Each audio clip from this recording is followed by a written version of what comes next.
네, 삼성전자 주주 여러분들 안녕하세요. 김프로입니다. 오늘 장 마감을 하고 바로 방송을 켰는데요. 빠르게 핵심만 말씀드리는 시간 가져보겠습니다. 차트를 먼저 보게 되면 오늘 삼성전자 마이너스 13%로 하락 마감을 했습니다. 오늘 코스피 전체가 흔들렸는데요. 간밤에 이 미국에서 엔비디아가 오픈 AI한테 2,500억 달러의 규모의 이 지급 보증을 서주는 방안이 논의 중이라는 소식이 나왔고, 여기다 반도체 구매 자금까지 따로 지원을 하면 총 6천억 달러 규모가 될 수 있다는 얘기가 나왔습니다. 이 오픈 AI가 적자에 신용 등급도 없는 회사다 보니 이 엔비디아가 돈까지 빌려주면서 자기 물건을 팔고 있다는 이 순환 거래 우려가 커진 거고, 여기다 이 중국 반도체 업체 CXMT가 상장 첫날 이 465% 폭등을 한 것도 이 국내 반도체 수급에 부정적으로 작용을 하면서 반도체 섹터 전체가 급락을 했습니다. 오늘 수급도 한번 보게 되면 오늘 외국인은 5조 7천억 원 넘게 팔았고, 개인이 5조 4천억 원 넘게 사들이면서 거의 비슷한 규모로 이 물량을 받아냈습니다. 이 우려가 이 삼성전자한테 얼마나 실제로 걸려있는 문제인지, 그리고 이번 주 남은 이 일정에서 우리가 뭘 확인해야 되는지까지 전부 정리를 해서 말씀을 드려볼까 합니다. 이렇게 중요한 내용들 총 정리를 해서 오늘 영상에 준비해 봤으니까 영상 끝까지 절대 놓치지 마시고요. 여유가 되신 분들은 구독하고 좋아요도 한 번씩 잊지 마시고, 지금 영상 보시는 모든 분들 다 같이 수익 극대화까지 함께 할 수 있도록 댓글로도 삼성 화이팅, 김프로 화이팅 한 번씩 응원의 댓글 달아주셨다면 본격적인 영상 시작해 보겠습니다. 먼저 이 우려가 솔직히 근거가 없는 얘기는 아니에요. 이 오픈 AI가 적자 상태에 신용 등급도 없는 회사라 엔비디아가 돈을 대신 빌려주고 그 돈으로 다시 엔비디아 반도체를 사들이는 이 구조라는 게 우리 투자자분들께서 걱정하는 이 순환거래 우려의 핵심이고요. 여기다 오라클은 AI 투자 수익성 불확실성으로 이 신용 등급이 정크 한 단계 위로 강등됐고, 알파벳은 상장 20년 만에 처음으로 이 분기 흐름이 마이너스로 돌아섰습니다. 그러니까 이 걱정, AI 인프라에 돈을 대는 방식 자체가 삐걱거리고 있다는 신호인 건 맞습니다. 근데 여기서 저희가 구분해야 될 게 있어요. 이 리스크가 이 엔비디아와 오픈 AI, 그리고 이 오픈 AI한테 데이터 센터를 빌려주는 이 소프트뱅크 쪽의 자금 조달 구조의 문제입니다. 삼성전자 실적은 이 구조랑 직접적으로 연결되어 있지 않다는 거예요. 삼성전자를 실제로 움직이는 건 이 파운드리 적자가 얼마나 줄었는지, HBM 매출 비중이 얼마나 커졌는지 이런 거예요. 그리고 이 HBM 수요는 오픈 AI 하나의 이 자금 사정이랑 별개로 엔비디아, 마이크로소프트, 구글, 아마존 등 여러 고객사한테 동시에 팔리는 구조라 한 고객사의 자금 조달 이슈 하나로 전체 수요가 흔들리는 구조가 아니라는 거죠. 여기다 오늘 이 개인이 받아낸 물량도 한번 봐야 됩니다. 오늘 외인이 5조 7천억 원을 팔았는데 개인이 그걸 5조 4천억 원 규모로 사들이면서 거의 다 받아낸 건데요. 이 정도 규모로 개인이 매도 물량을 받아낸다는 건 단순히 몇몇 개인 투자자들이 저가 매수에 나선 수준이 아니라 시장 전체적으로 이 가격대를 매력적으로 보는 시각이 그만큼 넓게 퍼져 있다는 뜻입니다. 다만 이게 진짜 저점을 확인해주는 신호인지는 저희 모르잖아요. 그걸 이번 주 남은 일정을 확인하면서 명확하게 짚어야 된다는 거죠. 내일 SK 하이닉스, 모레는 이 삼성전자의 자체 실적에서 HBM 투자 계획이 오늘 이 걱정과 상관없이 그대로 유지되는지가 첫 번째 확인 포인트고, 오늘 개인이 받아낸 이 물량이 실제로 이 수익으로 전환이 되는지도 이번 주 안에 판가름이 난다는 거예요. AI 시장 여전히 좋습니다. 근데 우리가 궁금한 건 왜 안 오르냐 이거죠. 이 레버리지 자금 때문에 사실 지금 이 국장 자체가 반도체 투톱한테 돈이 다 몰려있는 상태거든요. 이게 어느 정도였냐면 지금 이 레버리지 ETF의 시가총액이 5월 말에는 4조 4천억 원 수준이었는데 이게 7월 중순에는 11조 9천억 원까지 불어났습니다. 이게 석 달도 안 돼서 3배 가까이 커진 거예요. 그러면서 이 코스피 전체 시가총액에서 삼성전자와 하이닉스 이 두 종목이 차지하는 비중이 34%에서 52%까지 튀었습니다. 이게 왜 문제냐? 이 상품들은 이 기초자산이랑 가격 괴리가 벌어지면 그걸 맞추려고 이 반도체 투톱 주식을 기계적으로 사고 팔거든요. 그러니까 이 돈이 원래 다른 종목으로 갈 수 있던 그 자금까지 전부 이 두 종목으로 끌어당기면서 시장 전체 수급을 왜곡시키고 있다는 거예요. 근데 이걸 정부가 지금 규제로 하나씩 풀어내고 있어요. 7월 16일에 이 신규 상장이랑 광고를 바로 막았고, 이번 주 31일부터는 이 예탁금을 1,000만 원에서 3,000만 원으로 올리고 그것도 현금으로만 인정하게 됩니다. 8월 19일쯤엔 주식이나 채권으로 이 예탁금을 채우는 것까지 아예 막아버릴 예정이고요. 그럼 이게 우리한테 좋은 소식일까요? 진입 문턱이 이렇게 높아지면 그동안 반도체 투톱으로만 밀리던 이 자금이 정상적으로 흩어질 수밖에 없어요. 그러면서 다시 8월 중하순쯤엔 이 시장 전체 수급이 다시 돌아올 가능성이 있다는 거고, 그럼 그때까지 우리는 어떻게 해야 될까요? 이 8월 들어서 이 수급이 점점 돌아온다면 지금까지 우리를 괴롭혔던 이 약재들, 레버리지 쏠림이랑 거기서 나온 이 변동성이 전부 소화가 끝나는 거고, 그럼 남은 건 우상향할 일밖에 안 남은 거죠. 그런데 그렇다고 해서 그냥 손만 놓고서 이 8월을 기다리라는 말씀이 아닙니다. 그 전에 미리 우리는 이 평단가를 낮춰두는 작업이 필요하다는 거예요. 왜 하필 지금 평단가를 낮춰야 하냐? 지금 이 구간이 바로 이 왜곡됐던 수급이 아직 정상화되기 전이라 그만큼 가격이 눌려있는 자리라는 거예요.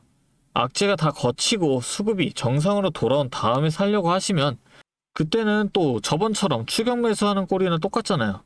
지금처럼 이렇게 가격이 눌려있을 때 조금씩 담아 두셔야 나중에 수급이 돌아오고 이 주가가 오를 때 평균 매입 단가가 낮아진 만큼 이 수익도 훨씬 더 크게 챙기실 수 있다는 거예요. 반대로 지금 이 구간을 그냥 흘려보내시면 나중에 오르는 거 보고 뒤늦게 따라 들어가시게 되고, 그럼 나는 남들보다 비싼 가격에 더 사는 거니까 같은 상승분이 나와도 이 수익은 당연하게도 줄어들 수밖에 없는 거죠. 그러니까 이 구간 답답하고 힘드시더라도 바로 이때가 평단가를 낮춰둘 수 있는 기회라는 겁니다. 자, 그럼 이제 제가 다시 한번 여쭤볼게요.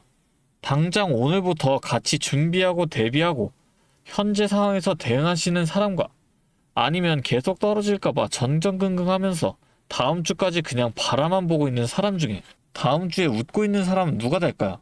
제가 늘 말씀드리죠. 주식시장에서 하루 중에 가장 중요한 시간은 오전장이라고. 그래서 저희 채널에서 아침마다 이 라이브 방송을 진행을 하면서 신호도 드리고 대응 방법도 알려드렸었죠.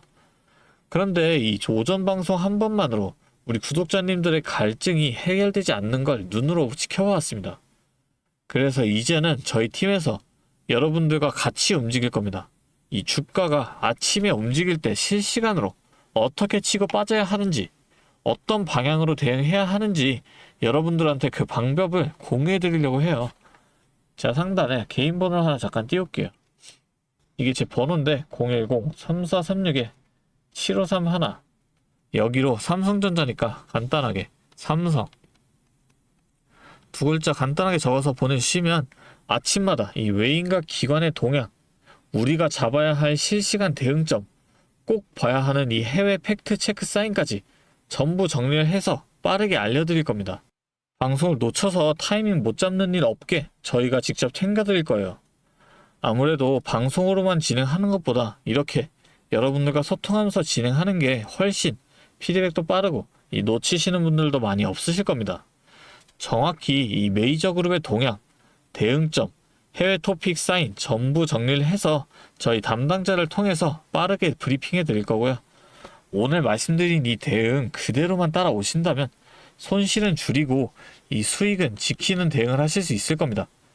매수 매도 타이밍을 전부 다 공유해 드릴 거기 때문에 대응만 잘한다면 누구나 이 기회를 놓치지 않고 대응하실 수 있다는 거죠. 왜냐? 여러분들께서 생각과 반대로 진행을 할 수밖에 없는 그 이유도 결국엔 다들 각자 일상생활을 보내시면서 하고 계시니까, 그러다 보니까 정작 중요한 이 순간에 이 타이밍을 놓치시는 거예요. 그래서 꼭 필요한 게 이 옆에서 도움을 줄 수 있는 방향을 잡아줄 누군가가 필요하다는 거고, 지금부터라도 저희와 함께 이 대응 시작한다면 충분히 최소한 손실은 줄이고 이 기회를 놓치지 않고 대응을 하실 수 있다는 거죠. 제가 이렇게 도와드린다고 말씀을 드린 이유는 저 또한 과거에 여러분들과 똑같은 이 막막함을 많이 겪어봤기 때문인데요. 2022년에 이 금리 인상으로 인해서 시장 전체가 크게 하락했던 시기 다들 기억하실 겁니다. 저도 당시에 직장생활을 하면서 틈틈이 주식을 했었는데요. 워낙 우량주니까 이 시간이 지나면 알아서 회복되겠지라고 생각하면서 버텼었는데 이게 확실한 기준이 없으니까 계좌의 손실은 계속 커지고 일상생활조차 집중하기 어려울 만큼 스트레스가 정말 심해졌습니다. 자, 그런데 이때 어떤 주식이 먼저 올랐는지 아시나요? 처음엔 다들 아시는 것처럼 이 로봇이 된다, AI가 뜬다 하면서 대기업 투자 뉴스에 수많은 사람들이 몰려다녔었는데요. 그런데 저는 오히려 남들이 다 그런 뉴스에만 관심을 가질 때 2022년 말에 가장 밑바닥에 있던 2차전지에 집중을 했었습니다. 왜냐하면 당시 이 전기차 수요가 일시적으로 둔화된다는 악재 뉴스들이 도배되고 있었지만 제가 주목한 건 따로 있었어요. 바로 우리 일상 속에 이미 아파트 주차장이나 대형마트 같은 데 가보면 전기차 충전 구역이 법적으로 의무화가 되고 있었고 강제적으로 늘어나는 그 인프라의 변화가 눈에 띄게 일어나고 있었죠. 여기에 글로벌 완성차 브랜드들이 내연기관 생산을 전면 중단하겠다는 구체적인 계획들을 잇따라 발표하고 있었고 전 세계 모든 자동차가 결국 이 배터리로 바뀔 수밖에 없는 그 거대한 산업의 방향성은 그 누구도 막을 수 없겠다라는 명확한 결론이 섰던 겁니다.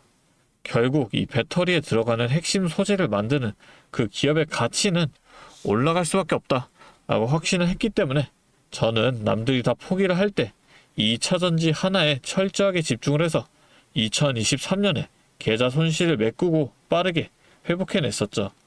하지만 2차전지가 오른다는 걸 알아도 기업마다 들고 있는 이 기술력들이 다 다르고 주가가 흔들리는 이 등락폭도 전부 다를 수밖에 없잖아요. 그래서 제가 평소에도 이 기업에 대한 분석과 기업의 가치를 판단을 하고 진입을 하셔야 한다라고 말씀을 드리는 겁니다. 지금 이 영상 보시면서 어떻게 해야 할지 걱정하신 분들 마음 너무나 잘 압니다. 여러분들은 제가 겪었던 이 시행착오들을 좀 피하셨으면 합니다. 마지막으로 지금까지 영상 시청하신 분들을 위해 특별한 이 선물도 하나 준비해 왔으니까요. 지금까지 영상 보신 주주님들만큼은 꼭 놓치지 마시고 이 선물까지 함께 챙겨가셨으면 좋겠습니다. 자, 오늘 제가 준비한 선물은 요즘 굉장히 핫한 이 AI와 관련된 종목인데요. 자, 그런데 이 AI가 사용되는 곳이 굉장히 또 많고 용량도 크다 보니까 전기가 부족해져서 이 전력난이 상당히 심각하다는 겁니다. 이게 어느 정도냐면 이 데이터 센터가 쓰는 전기량이 우리나라 전체 사용량의 2배가 넘는다는 거죠. 그래서 이 데이터 센터 기업들이 가장 먼저 해결해야 하는 숙제가 바로 이 전력난을 해결하는 겁니다. 자, 그런데 이 전력난을 해결하려고 발전소를 더 지으려면 이 10년이 넘는 시간이 걸리는데 당장 내일 전기가 모자란데 10년은 너무 길죠. 그래서 오늘 가져온 게 가상발전소인데요. 이 가상발전소는 정부와 기업도 큰 관심을 보이는 핵심 사업이라는 겁니다. 그러면 이 가상발전소는 뭘까요? 실제로 발전소를 짓는 게 아니라 여기저기 흩어져 있는 전기들을 네트워크로 묶어서 하나의 발전소처럼 통합 관리하는 시스템인데요. 예를 들어서 전기차 배터리에 남은 전기를 전력망에 다시 팔아서 수익을 낼 수도 있는 겁니다. 이런 식으로 전국의 남은 전기들을 AI가 모아서 마치 하나의 거대한 발전소처럼 운영하는 거죠.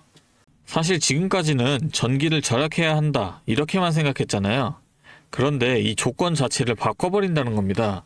이 발전소를 무작정 지을 수 없다면 있는 전기를 얼마나 효율적으로 쪼개서 쓸 수 있느냐가 핵심이 된 거예요. 이게 바로 이 가상발전소가 앞으로의 시장을 지배할 수밖에 없는 이유가 되는 겁니다. 이미 테슬라에서는 일본에서 가상발전소 사업을 전국으로 확대했고요. 우리나라 정부도 제주도에서 이미 시범 사업을 운영하는 중이죠. 결국에는 이 가상발전소, 즉 VPP 사업이 미래의 핵심 사업으로 자리 잡을 수밖에 없는데요. 제가 이 중에서도 무려 5년 전부터 이 가상발전소를 준비해온 특정 종목 한 가지를 가지고 왔습니다. 이 기업은 다른 경쟁사들이 이제 막 가상발전소 사업에 뛰어들 때 이미 5년 전부터 대기업들과 인프라 구축을 마쳤고, 범용성 또한 한 가지에 묶여 있는 게 아니라 아파트, 상가, 공장, 그리고 전기차 충전소까지 서로 다른 에너지를 컨트롤하는 독보적인 통합제어 기술을 이미 갖추고 있다는 겁니다. 다시 말해서 에너지 효율을 뽑아내는 기술력이 시장 평균보다 이미 30% 이상 앞서고 있다는 평가를 받고 있어요.